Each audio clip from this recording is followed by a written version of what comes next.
আসসালামু আলাইকুম।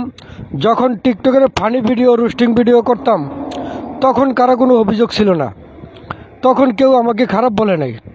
কিন্তু এখন সেগুলো ছেড়ে দিয়ে দুই একটা ন্যায় নীতির কথা বলি, এতে আমি অনেকের কাছে খারাপ হয়ে যাচ্ছি, অনেকে মনে কষ্ট পান। বাইরে আমাদের দুনিয়ার চিন্তা করলে চলবে না, পরকালের চিন্তা একবার করতে হবে। যদি আমরা সবাই দুনিয়ার রঙ্গ তামাশায় মজে থাকি আর ন্যায় নীতি থেকে দূরে থাকি, ইনসাফ থেকে দূরে থাকি, অন্যায় কাজ করতে থাকি, তা এক সময় দেখবেন কি জানেন, মৃত্যু তো আমাদের আসবেই, পরকালের জীবনটা আমাদের ধ্বংস হয়ে যাবে। দুনিয়া তো আমরা খারাপ হিসাবে পরিচিত হব, পরকালে আমরা জাহান্নামে যাব। তো শুধু কি দুনিয়ার চিন্তা করব, নাকি পরকালের চিন্তা করে ন্যায় পথে ফিরে আসবো? এই প্রশ্নটা রাখলাম। আমাকে অনেকে, আমার কথা অনেকে মনে কষ্ট পান, কষ্ট পান না, যেটা ন্যায় সেটাই বলছি।